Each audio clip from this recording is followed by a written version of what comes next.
MF sebelum masuk SMP unggulan, masuk MF sebelum masuk SMA unggulan, masuk MF sebelum kuliahnya sekarang udah lulus ya, kuliah di Universitas Indonesia jurusan Fakultas Kedokteran, prodinya pendidikan dokter. Ini riwayat pendidikannya SD di SDIT Al-Izzah, SMP-nya di SMP 1 Kota Serang, SMA-nya juga di SMA 1 Kota Serang, kuliahnya di Universitas Indonesia di kedokteran, pendidikan dokter ya. Nah ini karya yang pernah dibuat, luar biasa ini sudah banyak menghasilkan karya nih. Jenis artikel ilmiah, ini judulnya Ekoenzim Deterjen Ramah Lingkungan. Terus yang keduanya ada pemadam api menggunakan gelombang frekuensi rendah, karya tulis ilmiah juga. Yang ketiga mewujudkan bayi tabung sehat. Wih, ini dokter mewujudkan bayi tabung, poster publik gitu. Terus yang keempatnya cegah toksoplasmosis dengan ingat anak cucu. Terus ilmiah Kota Serang peringkat 2, lomba poster publik Jakarta Islamic Medical Update peringkat 2, lomba poster publik Farmasius UGM peringkat 1, mahasiswa dengan kinerja akademik terbaik tingkat 1 sampai 4 FKUI 2018. Ini peringkat 7 ya.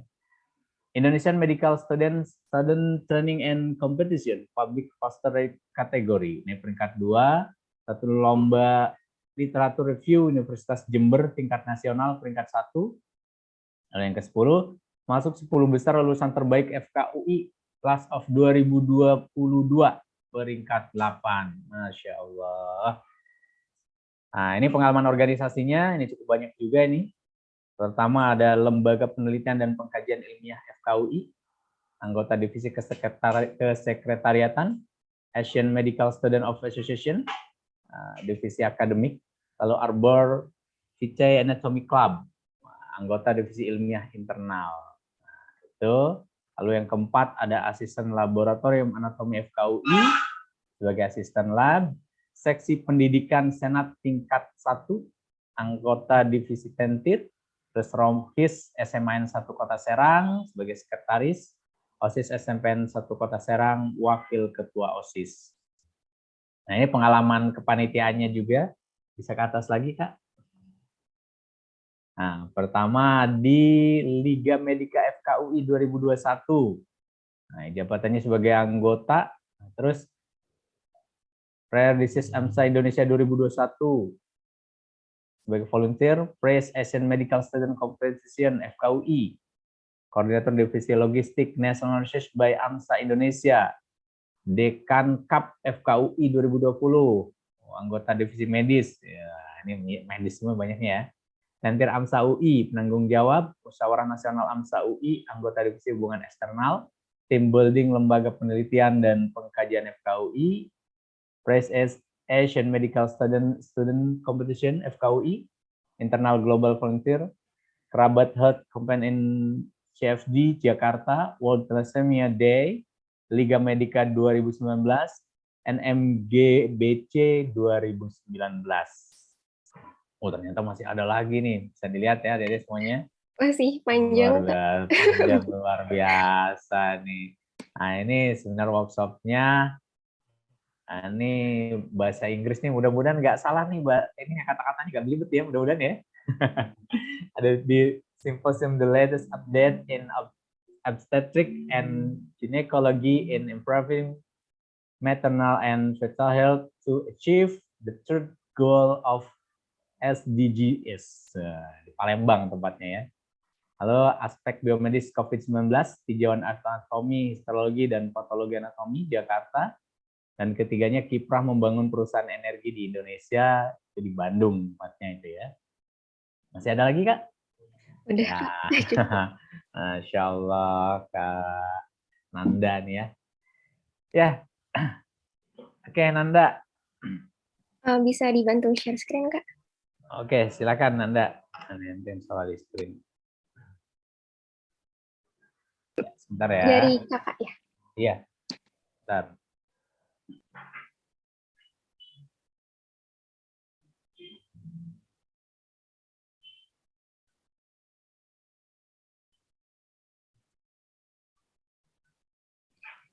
Oke. Bismillahirrahmanirrahim. Assalamualaikum warahmatullahi wabarakatuh. Waalaikumsalam warahmatullahi wabarakatuh. Selamat siang, adik-adik atau teman-teman semua. Perkenalkan kembali, saya Dwi Nanda Sania Lailatul Rahmah, biasa dipanggil Dwi Nanda atau Nanda. Saya merupakan mahasiswi Fakultas Kedokteran Universitas Indonesia angkatan 2018. Oh ya, sebagai ralat tadi, saya belum bergelar dokter. Oh, Saya belum sekarang, ya? ya, saya sekarang masih menjalani masa pendidikan koas atau klinik di Rumah Sakit Cipto Mangunkusumo, Jakarta Pusat. Apalagi ya? Hari ini saya akan presentasikan pengalaman belajar selama saya di FKUI dan bagaimana perjalanan perjuangan saya untuk menjadi mahasiswi FKUI. Oh iya, fun fact, saya mahasiswa asli Serang, saya alumni dari SMA Negeri 1 Kota Serang. Oke, lanjut. Oke, sebelum aku mulai presentasi aku pengen tahu nih, tanggapan adik-adik, apa sih yang terlintas di pikiran adik-adik waktu adik-adik mendengar kata FKUI? Bisa ketikan di kolom chat.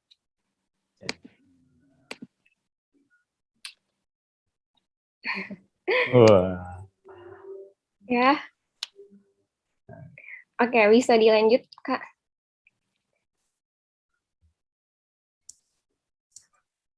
Ya, kalau misalnya bagi aku sendiri, Fakultas Kedokteran Universitas Indonesia itu merupakan rumah bagi murid-murid yang memiliki motivasi, mimpi, dan kegigihan untuk dapat menjadi dokter-dokter terbaik se-Indonesia.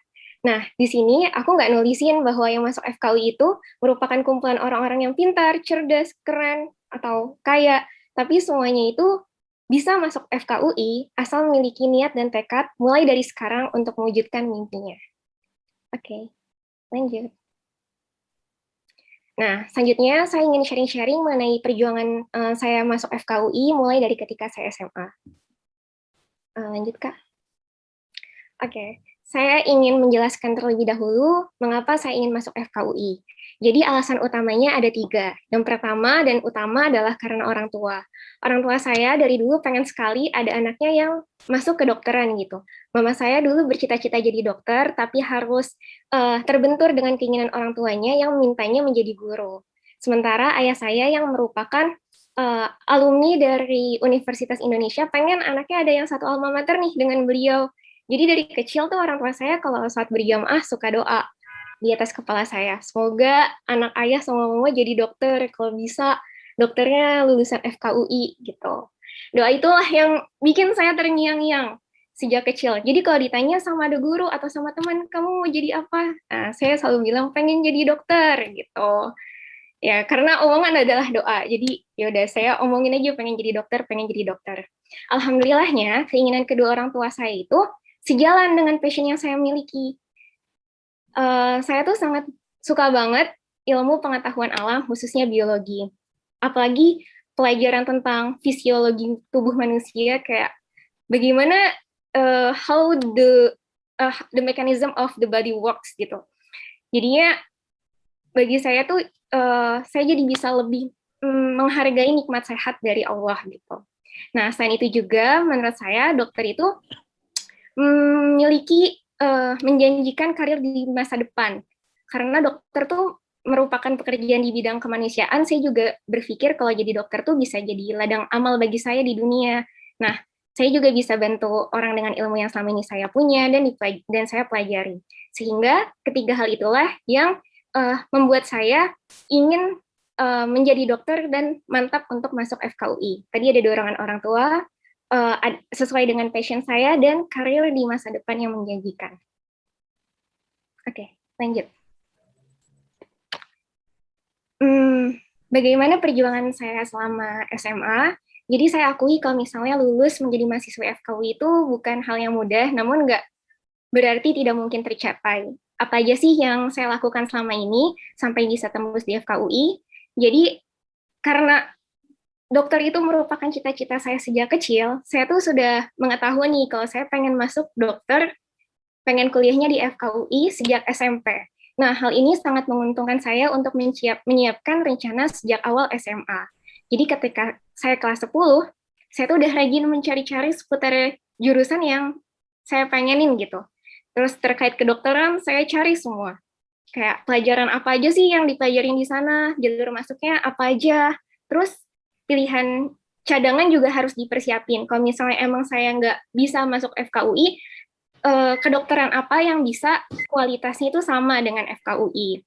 Terus cari keketatan prodi sampai ke biaya UKT. Nah, informasi-informasi itu sebenarnya sekarang udah bisa banyak dicari di internet, di YouTube, atau bahkan mengikuti webinar seperti ini. Jadi menurut saya adik-adik semua udah termasuk golongan yang mencuri awal atau start yang baik, apalagi kalau yang masih kelas 10. Atau saya juga rajin tanya-tanya ke guru NF ataupun guru BK mengenai passing grade ataupun track record alumni dan standar nilai untuk bisa masuk ke jurusan kedokteran. Nah, awalnya itu saya sempat ragu bisa lolos di FKUI karena emang alumni terakhir yang masuk FKUI dari SMA saya itu jarang. Terakhir tuh tahun 2015 dan melalui jalurnya tuh SIMAK. Belum ada yang melalui undangan. Tapi keraguan itulah yang membuat saya bisa punya semangat belajar lebih keras karena saya tahu worst case-nya saya nggak bakalan bisa masuk lewat SNMPTN gitu. Jadi saya harus naruh semangat lebih belajar untuk bisa tembus SBMPTN gitu. Ya udah. Terus kenapa sih saya berusaha sekeras itu untuk dapat PTN? Karena menurut saya masuk perguruan tinggi negeri itu merupakan titik balik atau titik krusial yang menentukan masa depan kita itu mau jadi apa depannya. Jadi worth untuk diperjuangkan. Udah tunggu aja di lobby. Nah, terus jalur masuk PTN kan ada 3. Ada SNMPTN, SBMPTN, sama Mandiri. Nah, saya juga tipe orang yang nggak mau nyanyain kesempatan 3-tiganya gitu. Jadi dari awal banget saya kejar kalau misalnya kesempatan pertama tuh ada di SNMPTN, berarti dari awal semester di SMA saya harus belajar sebaik-baik mungkin gitu untuk mendapatkan nilai yang baik di sekolah. Nah, tapi jangan berpikir kalau misalnya saya masuk FKUI berarti saya tuh pinter di semua pelajaran. Enggak kayak gitu.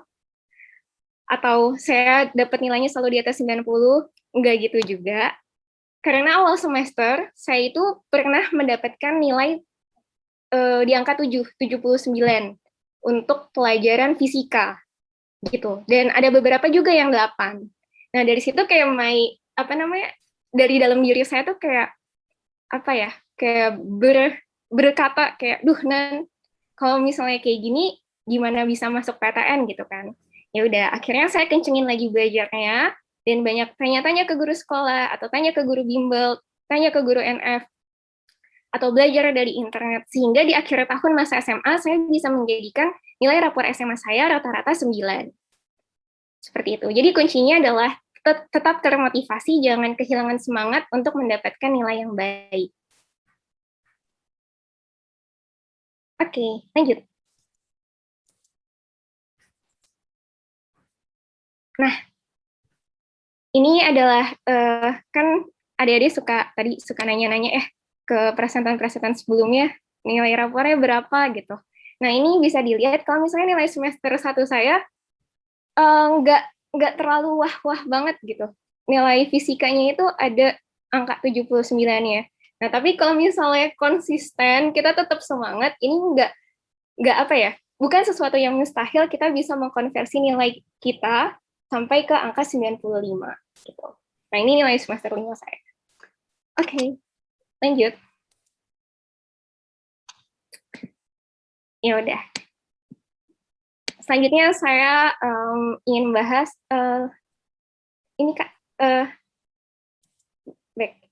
momen penting menjelang seleksi PTN. Jadi waktu seleksi PTN tuh saya jadi pribadi yang lebih banyak mendekatkan diri kepada Allah, lebih banyak belajar dan beramal. Karena saya percaya kalau misalnya kalau misalnya ingin punya mimpi itu bisa dikabulkan kalau misalnya ada jalur langit juga. Jadi kayak saya ingin memanfaatkan jalur langit dan jalur dunia gitu. Terus di momen-momen penting menjelang seleksi PTN juga yang paling penting harus hati itu dimantapkan apakah jurusan yang dipilih itu sudah sesuai dengan passion kita gitu. Dan jangan lupa untuk menyiapkan cadangan pilihan. Kalau misalnya kita nggak keterima di pilihan pertama, tapi sekiranya pilihan cadangan itu tetap sesuai dengan passion kita, atau enggak pilihan kita itu prospek kerjanya bagus dalam 10 tahun ke depan. Ya, kalau itu menurut saya. Oke, lanjut. Nah, selanjutnya pembahasan ke gambaran kuliah di FKUI itu seperti apa. Lanjut. Oke, jadi ini pertama saya bahas gambaran kampus di UI ya. Jadi kampus di UI itu pokoknya sangat luas banget, beda banget sama sekolah saya ketika SMA. Jadi UI itu saking luasnya, saya tuh 3,5 tahun kuliah di Depok itu belum sempat ngunjungin semua tempat yang ada di UI. Nah, ini ada danaunya juga, pokoknya bagus untuk foto-foto juga. Lanjut, Kak. Nah, ini adalah berbagai fasilitas yang disediakan oleh UI untuk menunjang pengembangan skills para mahasiswanya dan membantu mempermudah para mahasiswanya untuk survive di UI. Di sini yang paling saya suka ada perpustakaannya. Perpustakaannya itu sangat mewah, modern, dan nyaman. Jadi kalau misalnya nugas itu nggak betah gitu di sana. Mau baca di buku di sana lengkap. View-nya juga langsung ke danau. Jadi cocok kalau misalnya lagi stres sama beban akademis, bisa ke perpusnya. Terus ya udah di sana duduk. Terus di sini ada gedung Pusgiwa. Gedung Pusgiwa itu tempat penyelenggaraan ekskul se-UNIF atau enggak tempat organisasi-organisasi se-UI atau BEM UI gitu.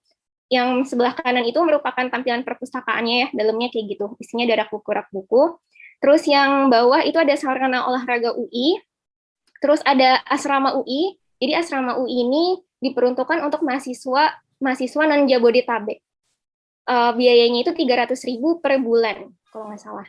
Terus ada akomodasi berupa bis kuning dan sepeda kuning yang gratis untuk mahasiswa UI, bisa digunakan dengan menunjukkan kartu KTM. Ya, terus di sini ada hutan kota UI. Oke, lanjut.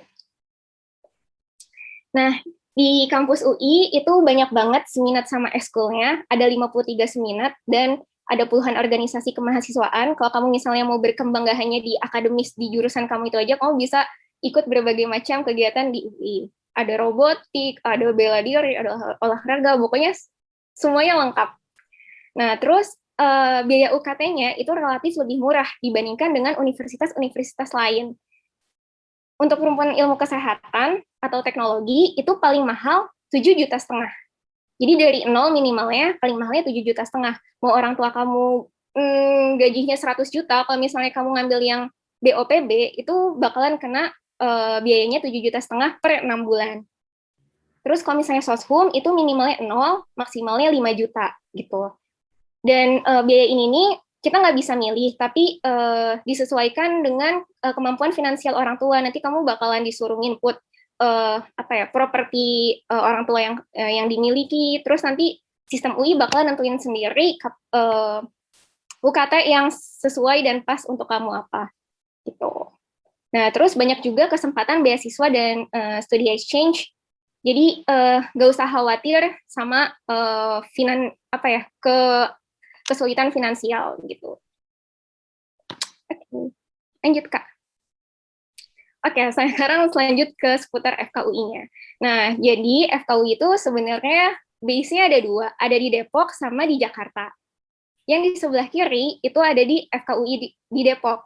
Gedungnya namanya Rumpun Ilmu Kesehatan. Di sini kita tuh belajar bareng sama mahasiswa-mahasiswa kesehatan lainnya. Ada farmasi, ada FKG, ada keperawatan gitu. Nanti gedungnya di sini belajar bareng-bareng. Nanti kalau misalnya udah koas itu kita pindah ke Jakarta Pusat. Itu namanya di Salemba. Itu namanya Gedung UI Salemba.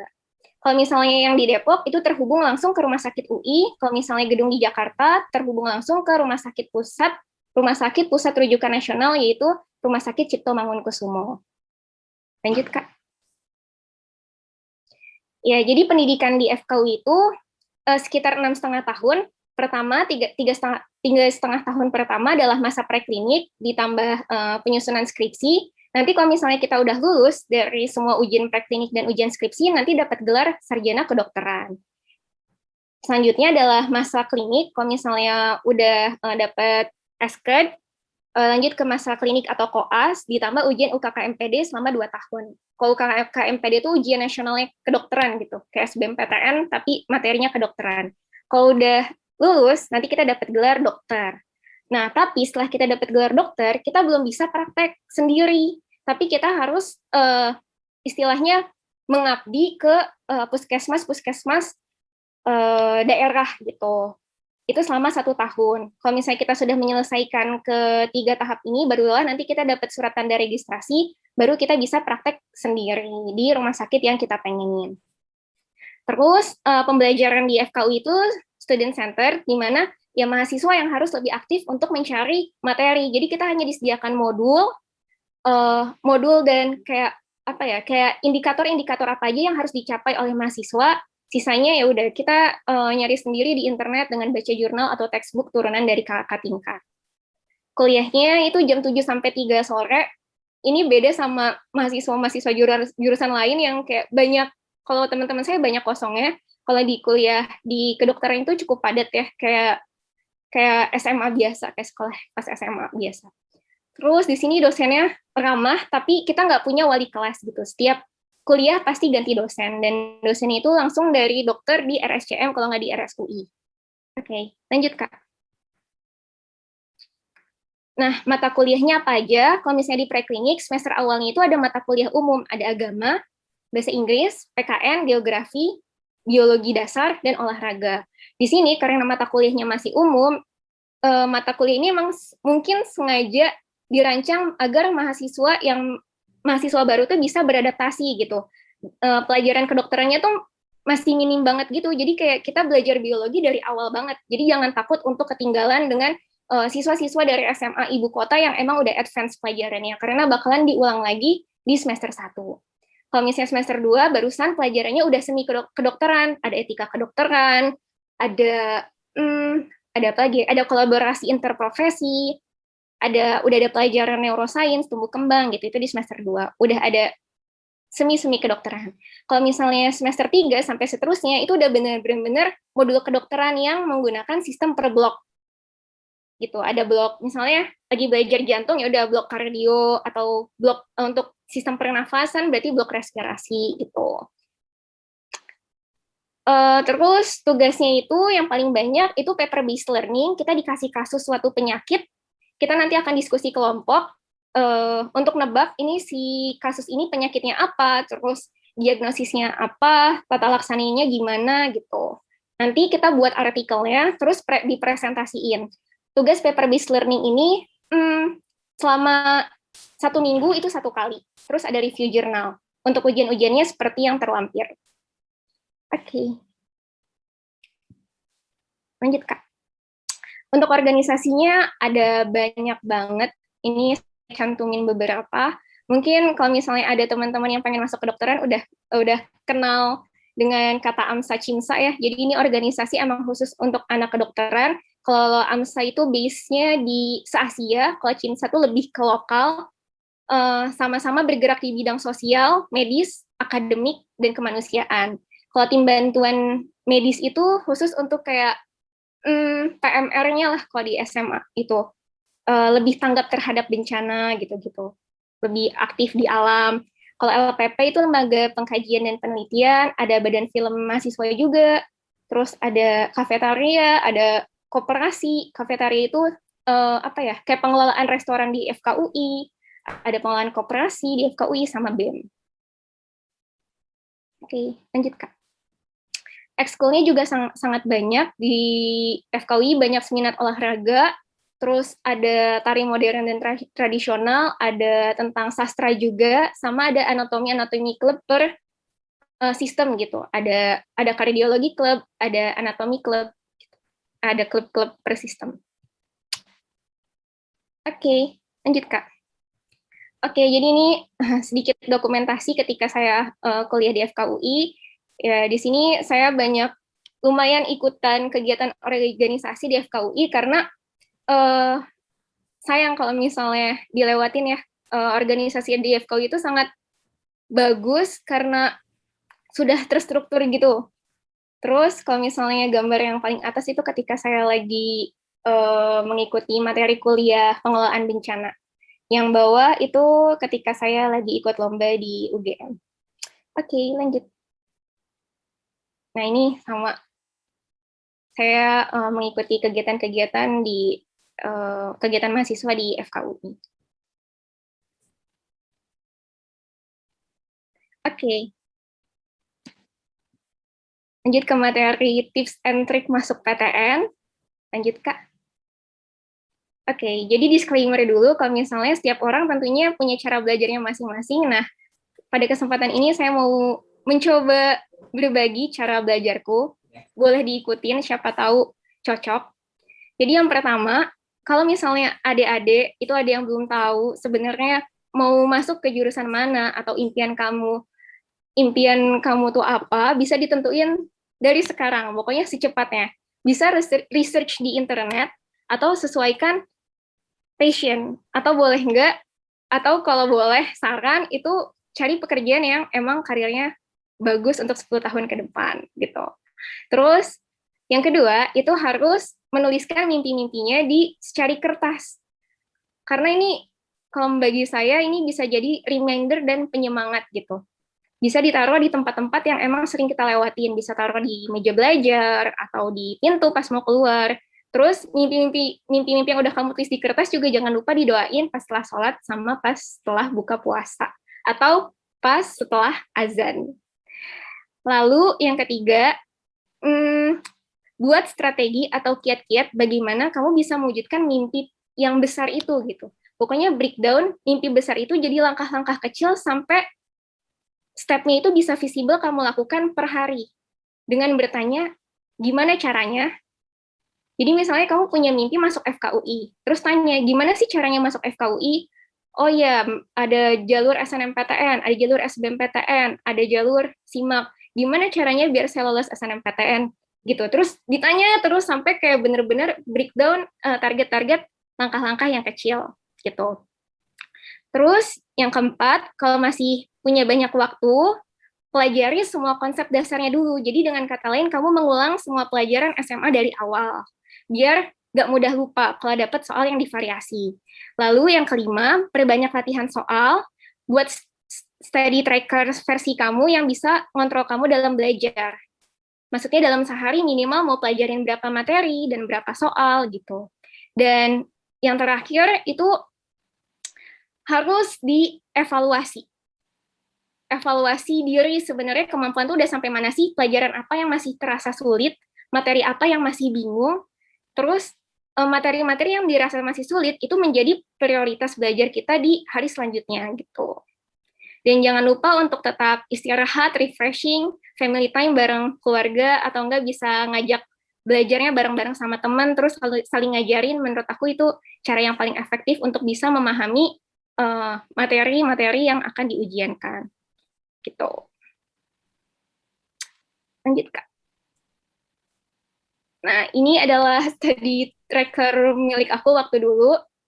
Jadi, kalau aku udah buat dari, kalau misalnya ada jadwal libur panjang pun, kalau misalnya udah kelas 12, aku usahakan itu aku pakai untuk belajar gitu. Misalnya Senin aku mau pelajaran kelas 10, udah kayak jelas gini, biar aku tuh kalau mau belajar nggak bingung hari ini mau belajar apa ya, tapi udah aku rundown dulu sebelumnya. Ini aku buat kayak Senin itu pelajaran, ngulang pelajaran kelas 10, Selasa kelas 11, Rabu kelas 12 gitu. Nah, Sabtu itu khusus untuk latihan soal SBMPTN, minggunya bebas terserah aku mau ngapain aja. Kayak gini. Oh ya, terus di sini waktu aku mau persiapan SBMPTN, jadi walaupun aku nggak apply ke SNMPTN, kan aku nyiapin worst case kalau aku bakalan gagal, dan aku jadi tetap nyiapin SBMPTN. Kalau waktu mendekat-dekat SBMPTN, aku selalu baca koran tiap pagi. Setelah baca koran, karena menurut aku baca koran itu cukup untuk menambah vocab kata, vocabulary kata bahasa Indonesia yang formal dan belum pernah aku dengar. Bisa pakai koran Kompas atau koran-koran yang udah skalanya nasional gitu ya. Terus ini nanti evaluasi kayak udah belajar hari ini, udah belajar apa aja, terus aku kali ini kayak ya ini ya perhitungan aku nyampe target atau enggak. Oke,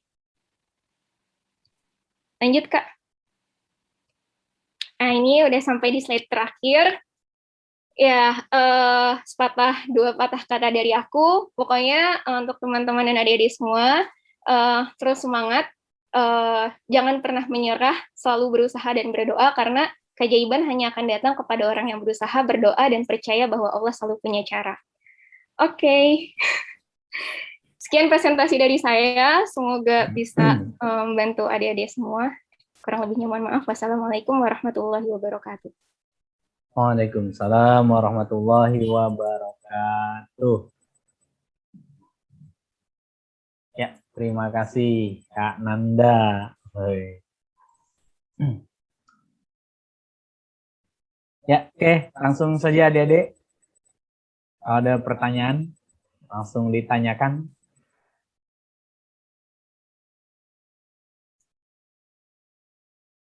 Jadi Kak Nanda ini sekarang masih koas ya? Iya, masih koas. Ya, Koas. masih koas ya. Itu kalau koas berapa lama Kak? Koas tadi itu masuk ke masa klinik itu 2 tahun. 2 tahun.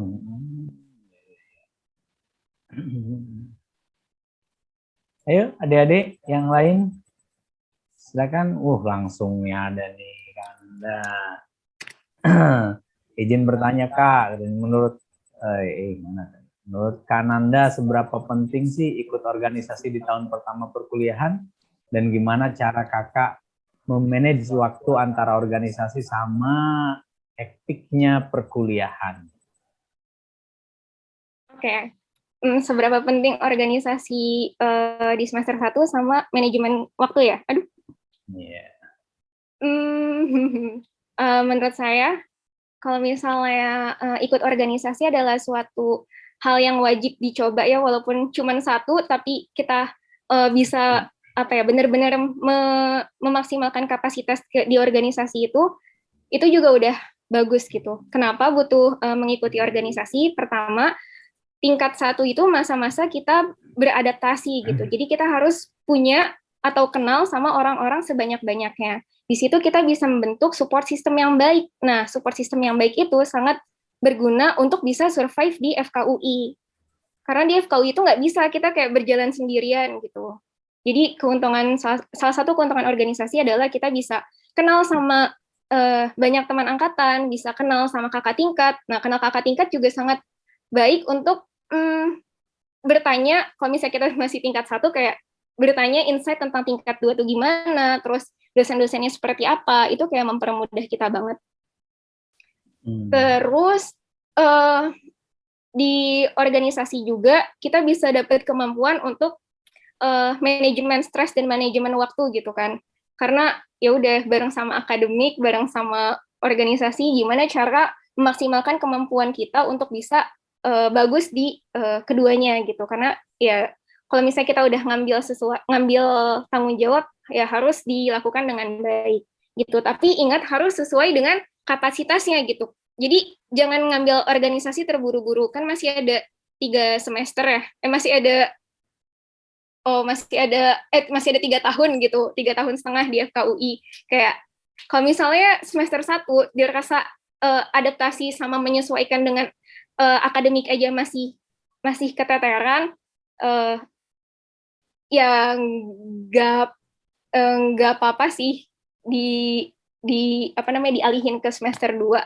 Tapi kalau misalnya dari aku lebih baik ambil gitu. Terus cara manajemen stres dan kehektikan ya. Cara manajemen stres tuh tadi sebenarnya kita harus punya lingkungan atau support system yang baik. Jadi kalau misalnya kita ada masalah atau ada beban akademis yang nggak bisa kita selesaikan sendiri, kita bisa sharing ke inner circle kita gitu. Dan biasanya kalau misalnya udah punya teman yang klop, nanti mereka akan bersedia membantu gitu. Terus apalagi ya kalau misalnya manajemen stres, ya sering komunikasi sama orang tua. Aku tipe yang apa-apa harus cerita ke orang tua, karena menurut aku kalau misalnya dari pribadi aku, kayak nasihat ibu tuh nasihat yang terbaik. Jadi kalau misalnya ada masalah, aku selalu minta saran dari orang tua. Terus kalau misalnya manajemen stres juga bisa dengan tidur. Biasanya kalau misalnya dengan tidur atau melakukan kegiatan kayak sholat atau yoga, itu otaknya lebih refresh. Barusan kalau misalnya emang udah burnout-nya udah hilang, barusan mulai dipikirin lagi. Kalau misalnya ada masalah yang kayak kerasa numpuk banget, jangan dipikirin kayak gimana cara menyelesaikan semuanya, tetap selesaikan dengan satu-satu gitu. Buat tabel skala prioritas emang yang urgent banget, yang harus banget diselesain dulu tuh yang mana gitu. Yang kalau misalnya nggak kita selesain masalahnya nih, bakalan berdampak lebih besar ke kita gitu. Jadi kayak selesaikan satu-satu masalahnya. Gitu sih kalau manajemen stres. Kalau misalnya manajemen waktu ngebagi antara akademik sama antara akademik dan organisasi ya. Jadi sebelum aku mendaftar organisasi, aku tuh pasti sudah tahu visi misi sebuah organisasi itu apa, terus tujuan aku masuk situ apa, manfaat aku masuk organisasi itu apa, dan dampak negatif kalau misalnya aku terlalu banyak berorganisasi. Dampak negatif dari waktunya kebuang di organisasi gitu. Jadi aku sudah memperhitungkan dengan matang-matang, udah menyiapkan kalau misalnya organisasi itu biasanya ada Hamin satu ujian tapi ada acara gitu. Ya udah, berarti kan biasanya kalau organisasi itu acara-acara besar udah di tanggal ya. Ya berarti belajar lebih keras di 2 minggu sebelumnya gitu. Jadi kalau misalnya kamu pun ngerasa keteteran pas masuk organisasi, kamu tuh udah siap dengan dampak negatif gitu, dan kamu udah punya penangkal kayak step-stepnya kalau misalnya kejadian buruk itu beneran terjadi gitu. Ngejawab nggak? Gimana Najma? Aku menjawab ya. Tolong jawab ya, insyaallah ya. Nah, ada lagi nih Kak. Ntar dulu nih. Wih, ini dari Karzion nih, katanya kuliahnya online atau luring loh Kakak. Oke, kalau misalnya sekarang karena aku koas, itu aku lebih banyak luring karena emang koas itu dirancang sistem pendidikannya untuk bertemu langsung dengan pasien, kita praktek langsung, meriksa pasien, terus tapi tetap disupervisi oleh dokter senior gitu. Tapi yang saya tahu kalau misalnya FKUI sendiri sekarang menerapkan sistem luring, apalagi untuk mahasiswa yang preklinik ya, yang masih belajar materi kuliah biasa, itu kebanyakan hibrid. Luringnya cuman kalau praktikum atau keterampilan klinik dasar kedokteran gitu. Tapi kalau kuliah-kuliah umumnya tetap diadakan online. Ini ada yang chatnya, ada yang tanya nih Kak. Dari Azara nih, gimana katanya cara Kakak membagi waktu antara belajar dan refreshing biar nggak stres di kedokteran?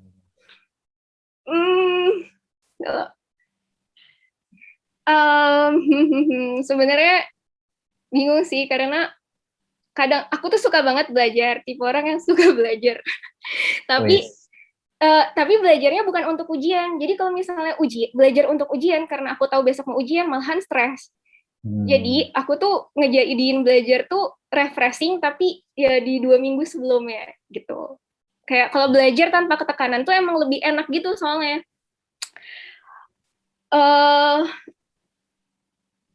Gimana ya? Aku bingung bagi waktunya. Pinter-pinter aja sih kayak ngatur waktu buat komitmen gitu. Kalau misalnya hari Minggu emang dipakai untuk refreshing gitu. Kalau misalnya udah ujian ya pasti harus ada self reward untuk istirahat gitu. Jangan tunggu burnout dulu, jangan tunggu burnout itu. Jangan tunggu sampai capek dulu barusan kamu istirahat gitu. Kamu harus tahu batas kemampuan kamu tuh sampai mana. Aku sendiri itu selalu tidur 8 jam walaupun udah koas gitu.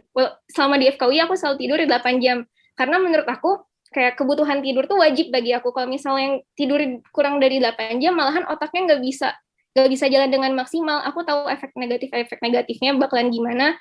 Waktu kuliah jadi ketiduran. Jadi ya udah. yang urgent yang emang bikin aku stres kayak aku kasih waktu luang dulu di awal, kayak udah teratur gitu di awal gitu. Jadi jadwal belajarnya malahan ngikutin jadwal self me time-nya gitu. Oh iya gitu, Azara. Terjawab ya Azara ya? Insya Allah ya terjawab ya. Ya, jadi intinya tadi tuh komitmen dengan rencana gitu kan ya. Udah ada rencana, udah ada jadwal, komitmen lah dengan itu gitu ya. Pokoknya kalau hari Minggu bebas ya udah pokoknya bebas ngapain aja gitu kan ya. Masya Allah. Luar biasa. Ini ada satu lagi nih Kak dari Endriana nih. Menurut Kakak katanya untuk maba organisasi apa yang harus kita ikuti tuh? Sebenarnya pertanyaan ini susah dijawab karena setiap fakultas pasti punya organisasi yang beda-beda gitu ya. Aku jawab kalau misalnya di kedokteran aja kali ya. Jadi kalau misalnya dalam milih organisasi tuh yang kayak aku tadi bilang, itu tuh tergantung sama manfaat yang ingin kamu capai ketika kamu masuk organisasi itu. Nah, karena aku suka dengan penelitian, terus suka dalam bidang kayak olimpiade akademik gitu, makanya aku ngambil organisasinya itu organisasi yang bergerak di bidang akademis, kayak lembaga pengkajian dan penelitian, terus anatomi club gitu, terus uh, Asian Medical Student Association, tapi di divisinya akademik gitu. Jadi balikin lagi ke passion kamu sebenarnya mau dapat keterampilan apa sih dengan mengikuti organisasi itu. Nah, tapi ada satu hal yang aku sesali tidak mengikuti organisasi ini ketika di masa preklinik, yaitu ikut organisasi BEM, karena menurut aku kemampuan yang didapatkan dari mengikuti organisasi di BEM tuh sangat dibutuhkan ketika kamu apa ya, udah jadi dokter beneran gitu di luar. Kemampuan kamu dalam hal mengetahui administrasi atau membuat kebijakan-kebijakan, terus kayak kalau di BEM tuh bener-bener terstruktur gitu dibandingkan organisasi-organisasi lainnya kalau di FKUI. Terus relasinya tuh lebih luas gitu. Jadi mungkin kalau misalnya mau dapet yang organisasi, kemampuan yang organisasi banget bisa ngikut BEM, tapi kalau misalnya kamu punya minat dan bakat lain, passion lain, ya udah sesuaikan dengan minat dan bakat kamu. Oke, iya. Jadi disesuaikan dulu dengan passionnya gitu pertama ya. Terus passion juga dengan kira-kira kebermanfaatannya untuk menunjang perkuliahan kayak seperti apa kayak gitu ya. Itu ya, kan Anda mungkin ya? Iya. Gimana, Endriana? Wah, alhamdulillah kan. Terima kasih banyak Kak. Ya ada lagi yang lain?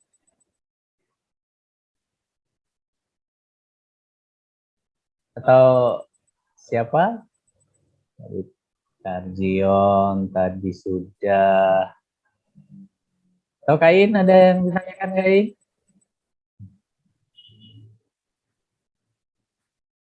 Ya, Assalamualaikum Anda. Ya, waalaikumsalam warahmatullahi wabarakatuh. Ini baru sudah ya, ya. Iya. Sudah, selamat berarti sudah esket ya. Oke, selamat, semoga berkah ilmunya. Dan Anda waktu pengalaman dulu di SD, SMP, ini SMA kali ya. Dulu kan pernah NF ya? Dari kelas berapa tuh ya? Dari kelas 6 SD. SD ya. Kalau saya dulu ingat pertama ketemu Nanda itu kelas 9 gitu ya. Ingat gitu katanya mau tes masuk sekolah SMA, ingat banyak soal susah itu. Ingat pertama kali ketemu di situ. Ingat gak dulu?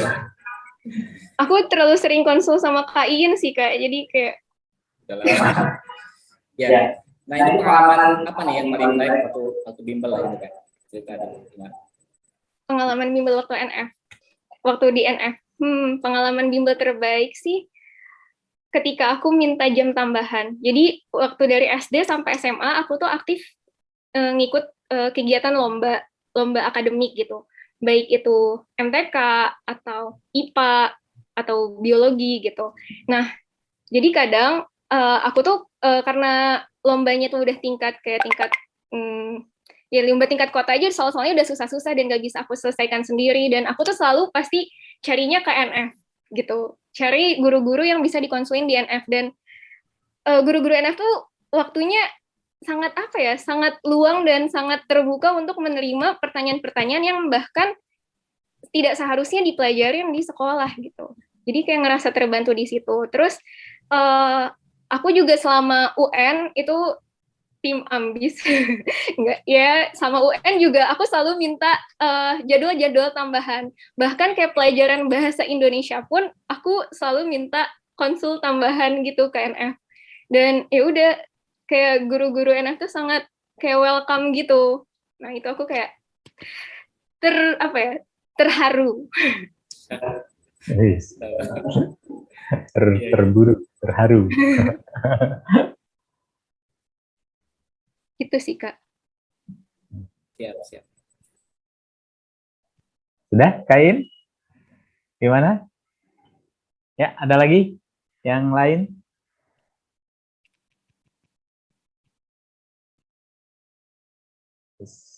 Sepertinya yang lainnya ini tersepona ini. Diam-diam aja nih tersepona. Ayo adik-adik, masih ada pertanyaan? Sudah 12 lewat ya sekarang ya? Oh iya. Ada lagi? Sudah, Kain? Tidak ada yang tanyakan? Oke, Kak Nanda. Masya Allah, luar biasa ya. Nah, terima kasih nih sudah meluangkan waktunya di tengah kesibukannya itu ya. Meluangkan waktu untuk berbincang-bincang dengan kami di Zoom pagi ini. Ya, mudah-mudahan koasnya lancar ya Kak Nanda ya. Iya, amin. Dan ilmunya berkah, gitu, barokah. Ya, dan mudah-mudahan juga nanti di kesempatan lain kita bisa bincang-bincang lagi gitu. Ya. Oke, Kak Nanda, mungkin silakan sampaikan kata-kata, bukan kata-kata terakhir ya, karena nanti insya Allah kita ketemu lagi kan. Ya, kata-kata motivasinya silakan untuk semuanya, untuk adik-adik kelasnya atau untuk kita juga semuanya sebagai motivasi ya. Ya, silakan Kak Nanda. Oke, jadi buat kelas 10 dan kelas 11 dulu, mumpung masih ada waktu, jangan lupa untuk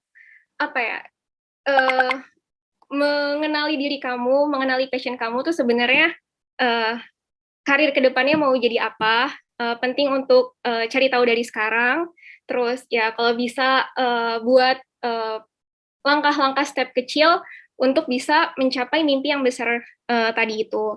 Terus kalau misalnya untuk kelas 12, berarti sekarang lagi persiapan UTBK ya. Pokoknya jangan patah semangat, sama seperti kayak presentan-presentan sebelumnya, kalau misalnya nggak dapet di SNMPTN, itu udah nggak usah berharap lah di SNMPTN, anggapannya kamu ikut di SBMPTN atau enggak di Mandiri aja, jadi kamu kayak persiapannya bisa lebih fokus dan lebih matang, jangan patah semangat, selalu stay motivated. Sudah cukup. Terima kasih Kak Nanda. Ya, salam buat semuanya. Buat Bapak Ibu dan buat teman-teman yang koas juga salam. Ya. Siap, Kak. Ya, sukses ya Kak Nanda ya. Terima kasih sekali lagi ya Kak Nanda ya. Ya, terima kasih banyak Kak Iin. Ya, sama-sama Nanda.